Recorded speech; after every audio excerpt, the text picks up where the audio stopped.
Hello, everyone. Can you hear me? Just nod, please, or just a thumbs up. Okay. Thanks, Casey. I can see that you can hear me. So we're keeping the discussion in English since we have Casey that is joining us from TechWomen. Thank you to all of you who are here at SciDev's offices. Thanks to the representatives of the U.S. Embassy for joining us, and also to online participants. We know that the timing is a little bit difficult for many people since they're either at uh, their jobs basically, and also to travel in Tirana at this time of day is a real hassle. So we are recording the info session today. We will be uploading it on YouTube and then disseminate it again on social media. So everyone who didn't have a chance to join us live can go back to to the um, the presentation, to the event. My name is Orchidea. I am leading the digitalization pillar here at Center Science Innovation for Development, and part of our portfolio is working with digitalization, innovation, digital rights, cybersecurity, emerging tech, and also we are hosting the Network of Albanian Women in STEM, which is an initiative, is the first network of such type in the region, aiming at empowering women in across all STEM areas through increasing representation in STEM. We do a lot of work when it comes to the network on capacity building in terms of increasing representation, promoting good role models. We launch and we run a podcast called STEM Espresso. And after the first cohort of Albanian women in TechWomen, we'll have a special edition of STEM Espresso on tech women and their experience. And we also try to provide networking opportunities, but also access to different programs to strengthen our women in STEM who are leading, let's say, the fields in the country. We are counting more than 150 members in Albania, coming across all STEM fields. And when we started to show people about this program, there's been a lot of interest. I think that this info session comes right in time to provide these answers to questions that anyone might have, but also to allow for a better introduction to the program. That will be all from my side. I'd like to welcome our colleagues from the U.S. Embassy in Tirana to share a little bit about the program and the overall process. And after that, we have Casey from TechWomen, who will take us into more depth into the program. I have also opened on my laptop, Casey, the application form. So if you need any sort of support to run through all the elements of the application form, I can do that for you. The floor is yours. And I'm holding a mic because our colleagues online can hear us. So not for us inside here. Thank you. Thank you, Orchidea, for organizing the session. Thank you to everyone that is participating in this event today, and thank you, Casey, for joining us in this first info session for the Tech Women program. My name is Angelina Pisole. I'm the Public Engagement Advisor at the U.S. Embassy in Tirana, Albania. I'm here with Audra, who is our exchange and alumni coordinator. She's going to be the point of contact for she's the point of contact for all exchange programs of the Public Affairs Office of the Embassy. So she's very close to, all the way to the program. Yeah, we are, as Tibora said, we are really thrilled, that Albania is joining for the first time Tech Women program. And I think it's just, two countries, Albania and joining the program from the Europe region. And I don't want to really go into very details, but I want to emphasize that for the embassy and the State Department, women's empowerment and especially women's economic empowerment is very important. We have supported this issue in different ways. We've also conducted the Academy for Women Entrepreneurship, the O program, supporting especially young women in business or startups. And now we are joining, this other very important program. So we are looking forward to seeing a lot of applications and good ones, and then we'll go from there for sure. Thank you.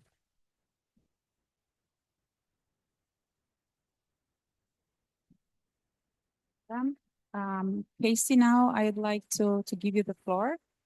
I can start sharing my screen about the application, but you're driving this, so let me know how I can assist. Yeah, I actually have a presentation available on my end. So if I could go ahead and share my screen, that would be great. Okay.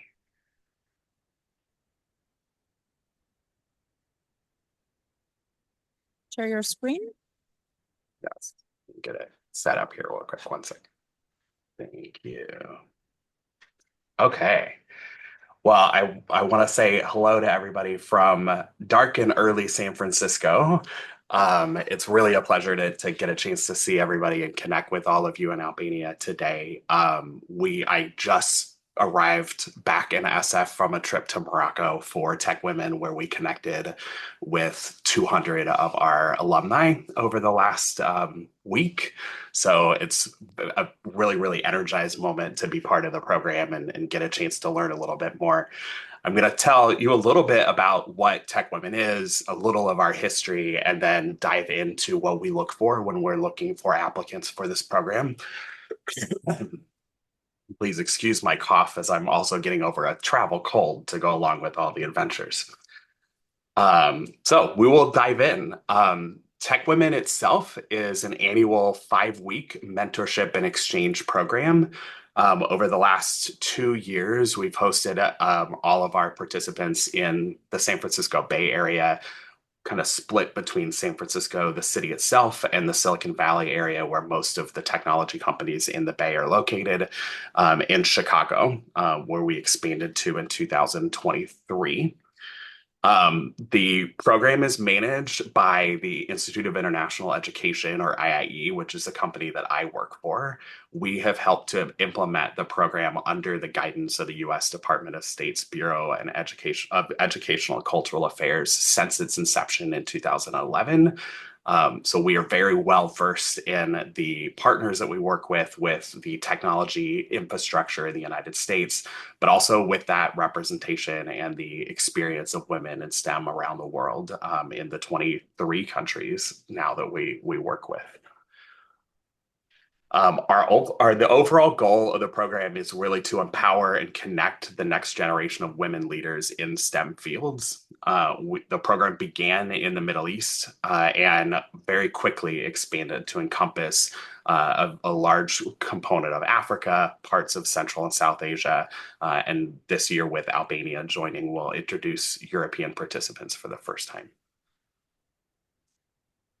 A little bit about our history. The program was kind of designed out of the brain trust of Secretary of State Hillary Clinton when she was in office in 2010, 2011. In 2011, we introduced our first cohort of participants that featured 37 women from the Middle East and North Africa. Over the following years, we added countries from Sub-Saharan Africa, eventually Central Asia, and for a couple of years, we also had representation from Yemen throughout that first years. The first really 7 years of the program was very much about geographical representation and expansion. We evolved certain elements of the program, but we were very much looking at trying to figure out the best countries and the best group of diversity to be represented throughout all the countries that we work with. As we shifted over into the kind of latter half of those 10 years, we added the last country to our current crop of participants, which is Pakistan.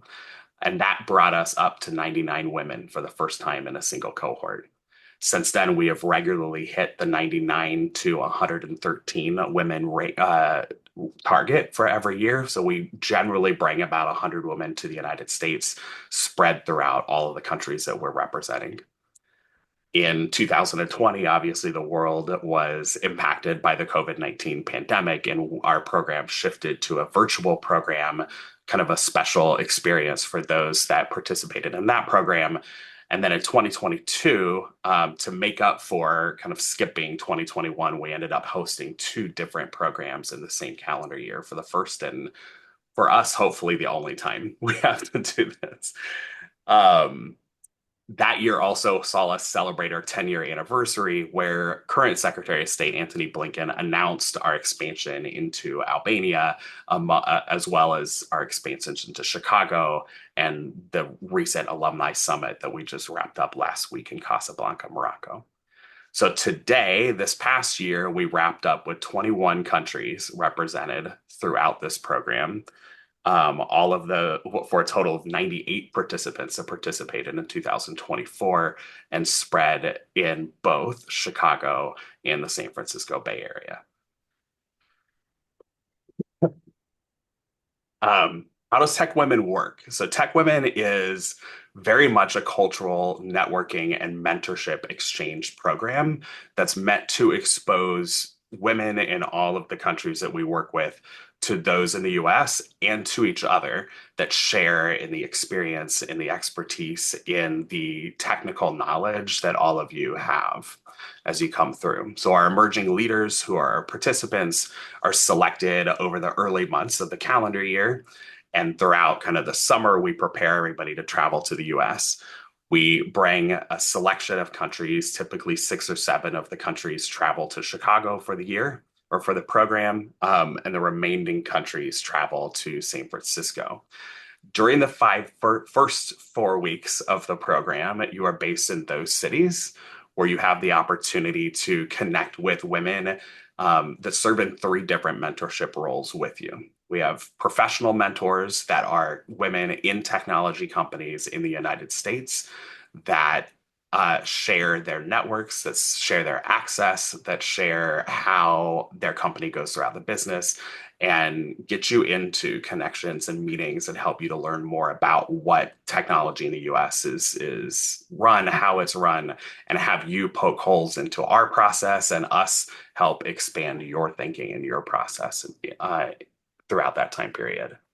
You also connect with cultural mentors who help to showcase what US culture is, but also more importantly, I think of TechWomen as a 360-degree cultural exchange. It's not just about you learning about American culture, but it's about your mentors learning about your culture, and it is about you learning about the culture of the other 21 countries that are represented in the program as well. So you really get a full holistic look at what the globe looks like.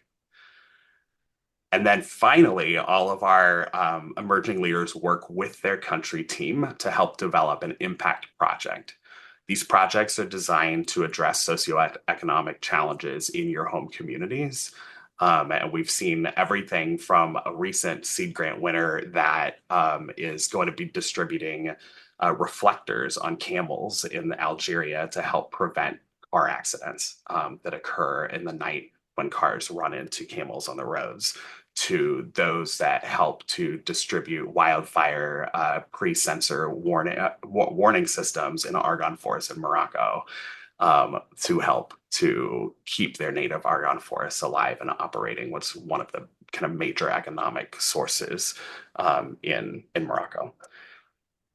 Our final week of the program sees everybody travel to Washington, D.C. And the final kind of 3 to 4 days of the program, we get a chance to connect with all of our partners and supporters from the U.S. Department of State. We connect with more company partners that we have in D.C. And we kind of think about what is the intersection between private companies and technology companies and government policy, and how do we see that operating and see those intersecting and collaborating with each other, US, and how can that be done as you continue to go home and they take the lessons that you learned during the program into your own communities as well. So that kind of covers what the three pillars of the program are.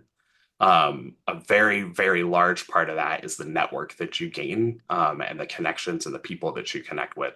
As I said, last week I was in Morocco with 200 of our alumni across all 14 of our program years. It's the first time we've ever gathered so many of our alumni together in one room. And the thing that stood out to me so much is how easily it was for them to connect and build with each other, whether they had met in the program previously or not. They were able to sit down with each other, say, I'm part of the TechWomen program, and share their own expertise, their own experiences, their own lives as women and mothers and daughters and sisters, and what that experience means when they try to continue to lift their communities and lift their world through the work that they do on a day-to-day basis. Obviously, a major chunk of the program is our professional mentorship component. So I want to talk a little bit about this before I talk more about our application. The professional mentorship aspect is a 15-day window during our program when you're paired with a mentor, in most cases, several mentors at a leading technology company in the US. After selection, all of our emerging leaders are going to fill out a long survey that tells us everything we need to know about your professional background, but more importantly, your goals. And that's going to help us to place you with a mentor that can help you achieve those goals. I'm going to show on the next slide some of the companies we've worked with. We work and we have mentors at Amazon Web Services and Google and we've had in the past at Twitter and X, Meta, all of these huge companies. But sometimes the more powerful experience you have are with companies that are smaller companies that are more technically focused on what you're doing or have better access to be able to give you. You can imagine these huge companies like Google are very safe in terms of what they will share with people that don't work for them. You get a lot of that access still to talk to people and learn from them.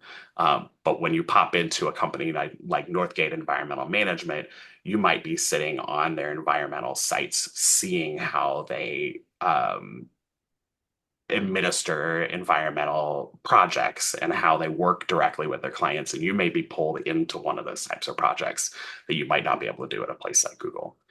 We really, really look holistically at all of you bring to the table, what all of our mentors bring to the table, and try to develop a scenario and a situation where you will get the most out of the people that you're connected with, what their network is, and the company you're placed with will get the most out of your experience and background as well.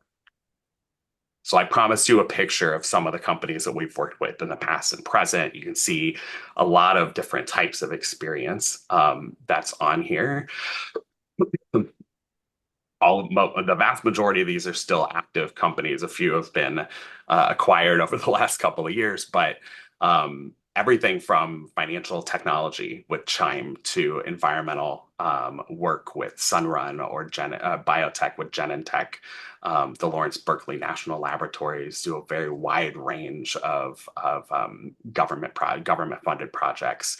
Marvell Semiconductors works in the semiconductor field. You have the technology companies like Salesforce and Airbnb and Adobe that are all represented in here as well. Okay, so the big questions: who's eligible to apply for the program? So what we're really looking for are the next generation of women in in STEM fields, the leaders that are on the verge or have pushed beyond your initial experience and getting in the ground in your professional experience and are starting to look for ways to become leaders in your fields, leaders in your communities, and impact those communities. So our base requirements are that everybody has a minimum of 2 years of full-time professional STEM experience. Everybody has a bachelor's degree or the equivalent, traditionally in a STEM field, but that's not always the case. You must be proficient in written and spoken English. The people that you're going to be connecting with on a day-to-day basis will be speaking English primarily. And then citizens and permanent residents, you currently live in and are a citizen of one of our 22 program countries. And then our ideal candidates. As I said, we're really looking for people that are rising in their STEM careers or have innovative applications. As you're thinking about how you could fit in this program, think about what makes you unique to the experience that you have and unique from other women in STEM that you are aware of and throughout that process. The real goal of TechWomen is to help uplift women and youth in countries around the world. So we want to see that commitment in your application. We're also looking for those that have limited or no prior experience in the US. This really gives you a new experience and a new trigger and catalyst to help drive your career forward as well.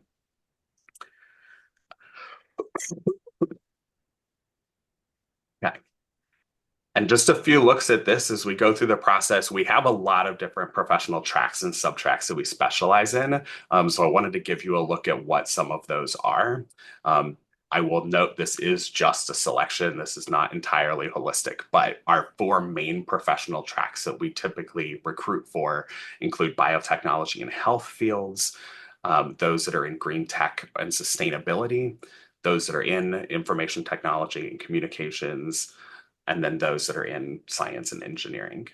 You'll see spread throughout this are some newer emerging fields like artificial intelligence and cybersecurity. We also have the sustainability, renewable energy fields. We have networks and connections that work in all of these areas and really work to kind of gather and bring all these together. And then our application, which I'll let Orchidea here in a little bit share a little bit more or show a little bit more of that application. But we're really looking at pulling 4 different types of things from these applications. The biographical information that tells us that you are eligible and you meet our base eligibility requirements. We'll look at your educational and professional background. I will note that when it comes to meeting that 2-year professional requirement, internships do not qualify as part of that requirement. It must be pure full-time professional experience to achieve that 2-year minimum. You'll seek out a few professional references that help to support your applications. And then you'll also have a series of essays and short answer questions that help you to tell your story. I emphasized a little earlier, but what you ultimately want to showcase is what makes you unique to others that are applying. There's going to be 3 layers of this type of review that happens. The first application review is going to make sure you're eligible to apply. The second is going to look at how you compare with other applicants from your country that have similar eligibility to you. So what makes you stand out? What is the piece of your story that makes this experience more valuable to you over others? And then third is when the U.S. Embassy comes into play and helps to look at how that aligns with what the environment and the atmosphere in Albania is like, and how your expertise and the expertise of all of those semifinalists help to show will benefit the most and help uplift the community the most as they move forward. All right. And then applying. Our application is due January 7th at 9 a.m. Pacific time, so my time. You can find us on social medias, all of our social media channels, all of our typical social media channels are on TechWomen. You can apply directly at techwomen.org.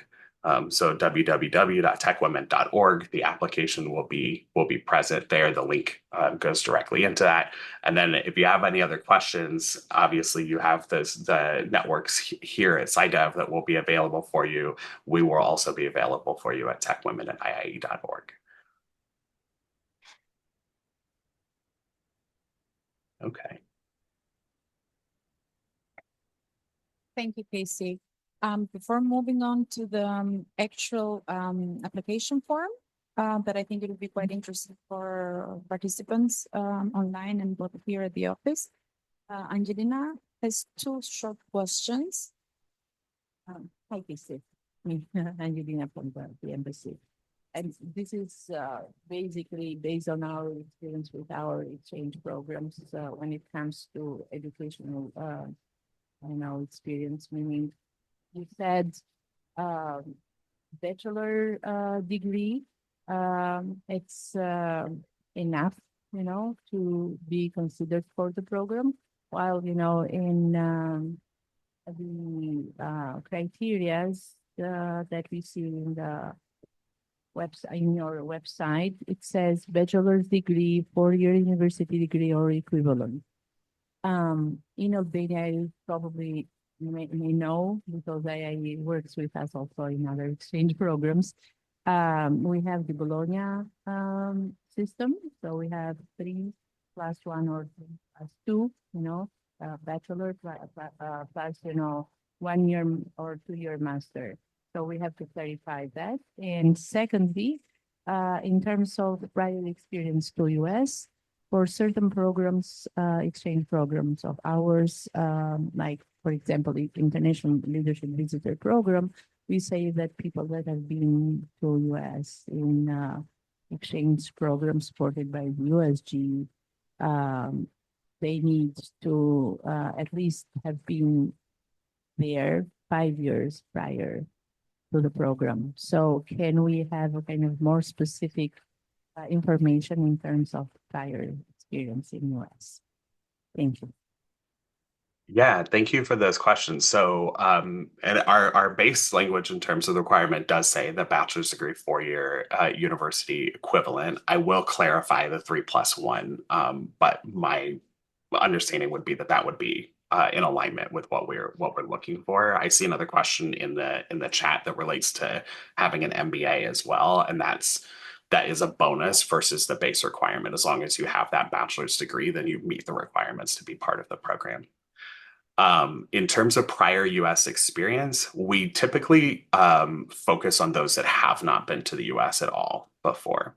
The one kind of exception to that has been that those that have participated in the Tech Girls program that are eligible to require do meet requirements for this. That was another one of Secretary Blinken's announcements at our 10-year anniversary, is that we're really creating this pipeline for those that have participated in Tech Girls to continue that journey with TechWomen and our sister experience. So for those that are at that age range, I don't know that we have anybody that's age eligible at this point for in Albania from Tech Girls, but we have started to see some of those in a few of our countries.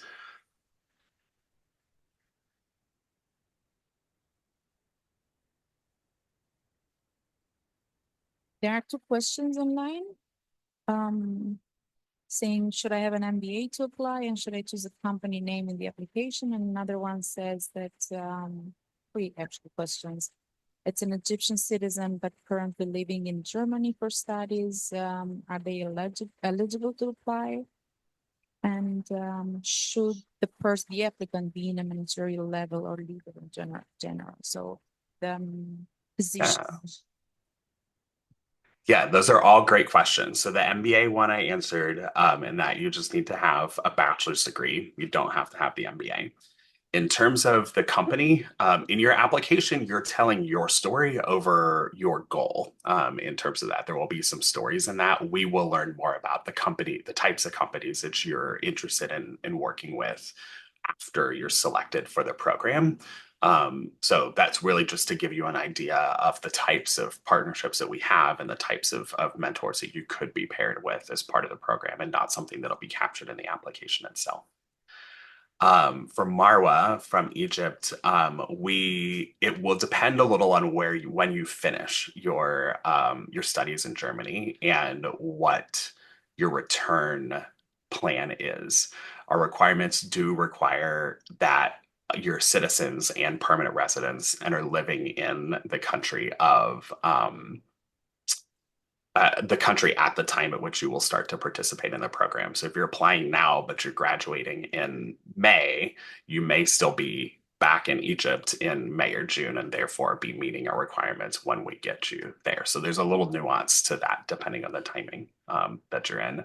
The best I could say is apply and you will find out. And then as you wrap up your studies in Germany, the ultimate goal that we're looking for is people that are back in our program countries or engaging in there. So if you're returning to Egypt after that, then that will present opportunities to continue to engage or apply in the future. The managerial level and leader in question is a really, really interesting question. We don't have requirements that say you must be a manager or must be a company leader. We do see those. I have participants that have been CEOs of their own company or are doing a startup or leading their own teams. But we also have individual contributors that participate. How you show leadership doesn't have to be through the position that you're in, but can be through the work that you do, and the impact that you have in your community. So think kind of outside of what your specific role is, and think more towards what you are looking to accomplish in your career. TechWomen, in many, many ways, is a catalyst for a lot of our participants to get into a leadership position because you come in with this experience and come in with this brand behind you that helps you to take the chance and push into levels that you didn't necessarily think that you were looking to do. So you're not required to be a manager when you come in, but it is something that you may be aspiring to, and therefore that may be something that is an angle that helps make you unique to others that are similar to you. Great, thank you. I'll be sharing now the application form. Okay, that's great. So as you mentioned, the deadline is the 7th of January, which for Albania time translates to 6 p.m. But we would highly recommend to everyone wanting to apply, do not leave it for the last day. Make sure to apply by the 6th. And it's a good day in some countries in the region, so a good omen. Casey, I see a note on an AI statement saying that you encourage participants and applicants to express their voice, not use, I assume, AI-generated content for the essays. Yeah, I will say that this past cycle was our first cycle where we kind of started to notice answers and responses in applications that do utilize AI. We don't explicitly prohibit it, but it is something that you will be more successful if we know your story through your voice. Because you can say something that an AI generated text will not be able to say.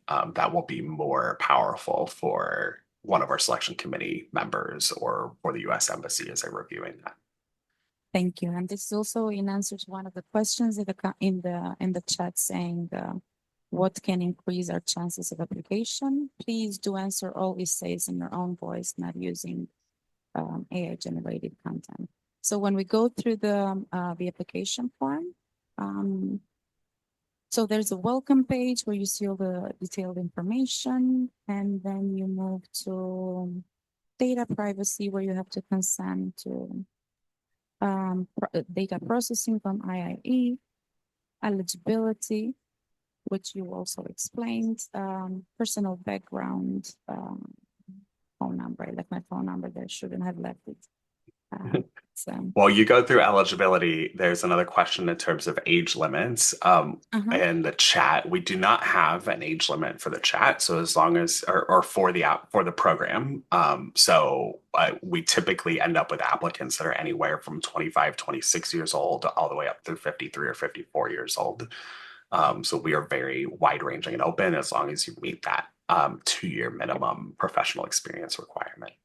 Okay, great. Also here under the highest level of education, there are several options that you can choose from, including the 4 years, which you consider the bachelor's degree, master's degree, and doctoral degree.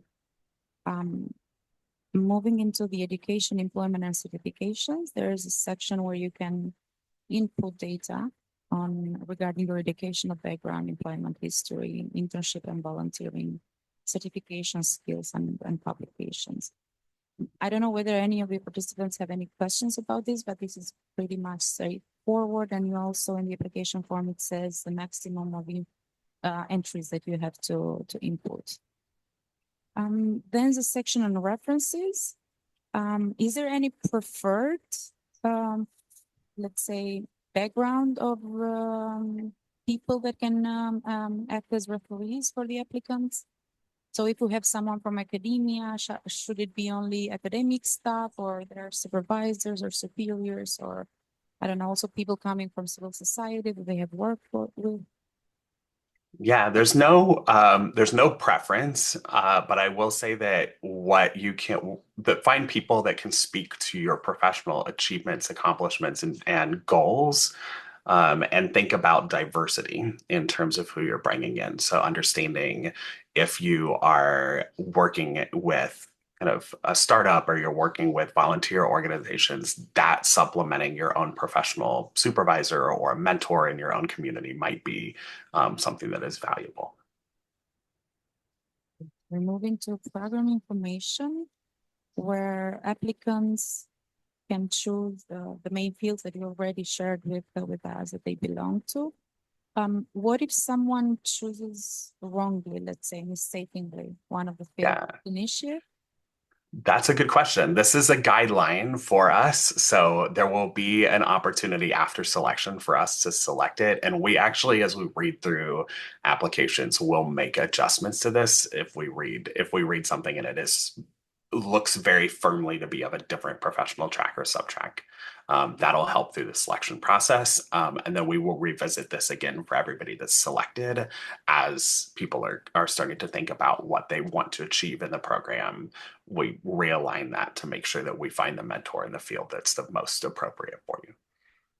I have also another question. So if we have someone coming from medicine, but they want to do something related to AI, I'm not sure whether I saw AI as a field under medicine. Can they do that? Yeah, they can't. It's not under medicine, but it is under the information technology section as AI. But you can do that. I see that a lot for individuals that are looking to think about applications of AI in particular, or cybersecurity right now as well in different fields. And that we kind of get that holistic look again when we're thinking about that mentorship placement later down the road. So this one is really thinking now about what will help to showcase where you're at. And then as we get into after the selection of starting to think about what you want to achieve throughout the program.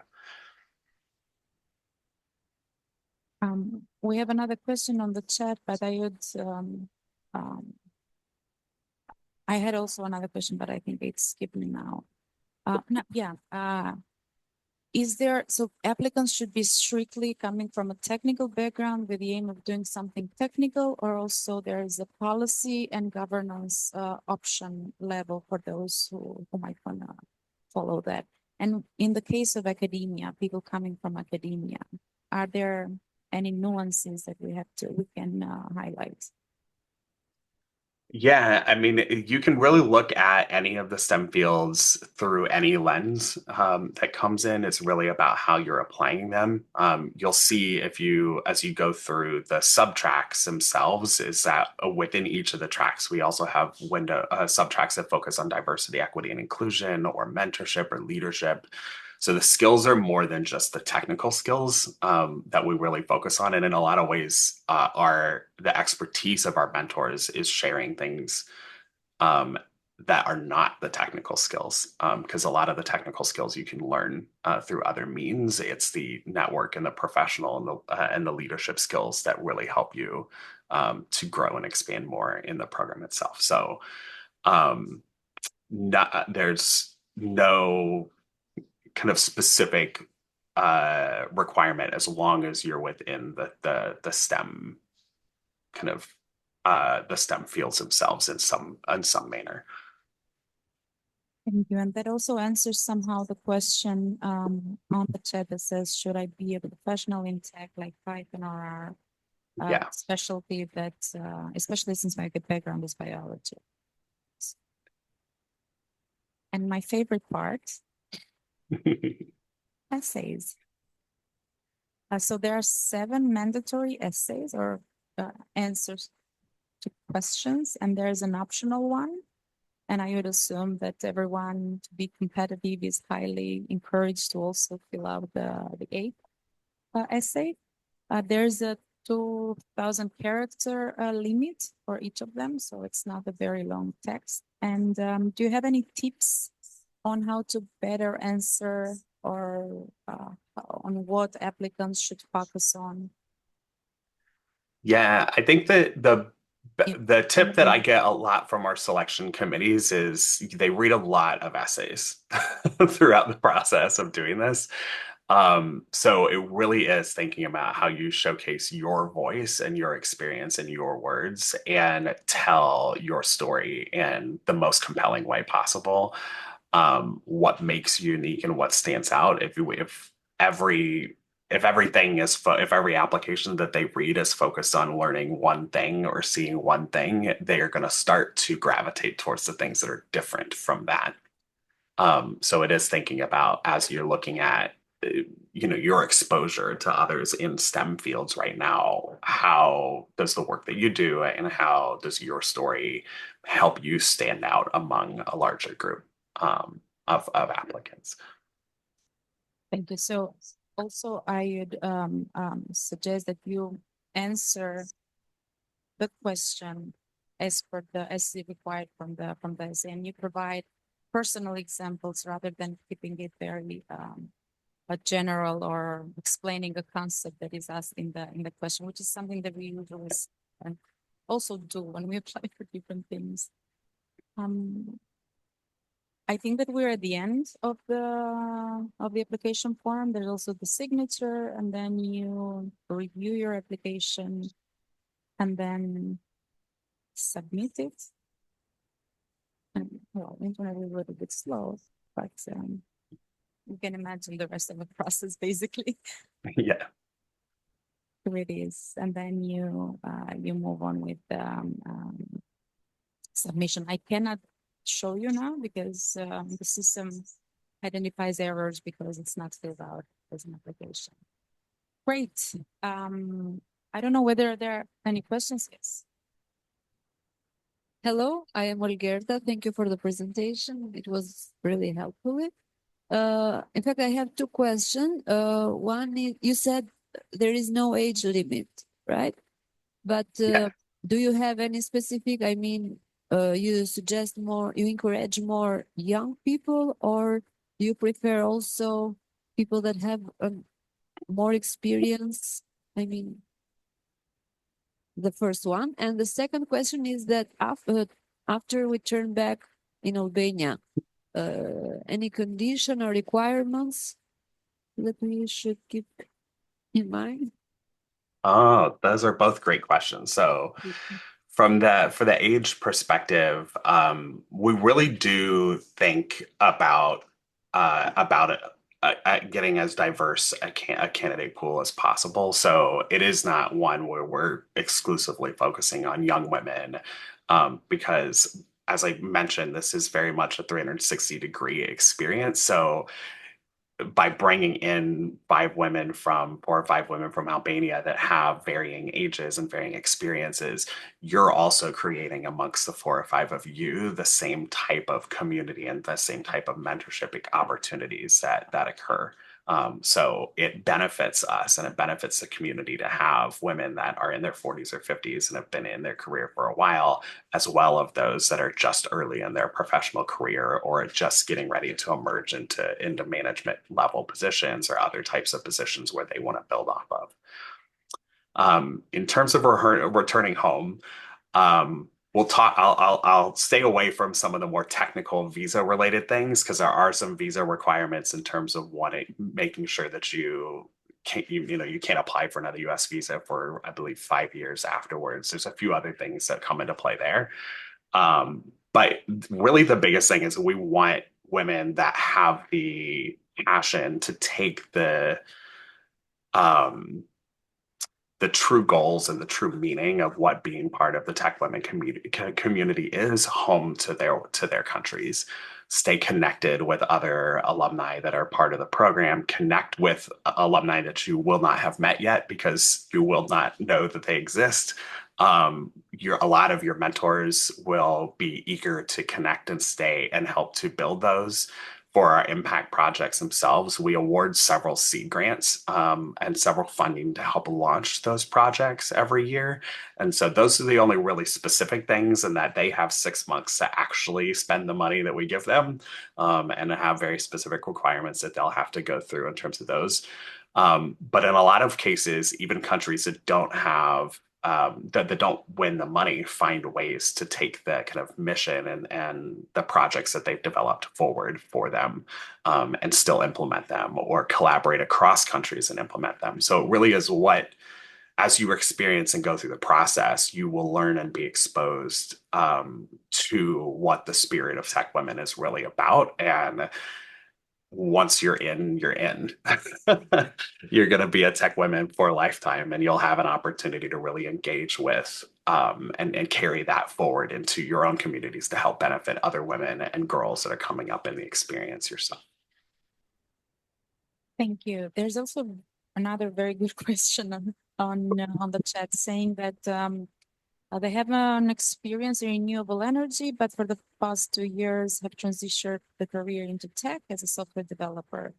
Do they need to apply for the track that they have more experience in, or the current career path? So I would ultimately, it's up to you. I will say what you are currently in or what you are looking to be kind of transitioning into or maintaining beyond now will be the most valuable to you as you're thinking about that professional track. We don't necessarily select based on the professional tracks themselves. It just helps us to better identify the kind of total population of TechWomen coming into the cohort for that particular year, and will help give the embassy guidance in terms of the type of fields that individuals have their expertise in. But it's very often that we see women that are in a similar experience of you, of starting in one field, shifting to another, or even shifting out of TechWomen to a completely different one as well. We see a lot. So I would lean towards what's more recent, but it ultimately is up to what your ultimate goals are as you think about the program.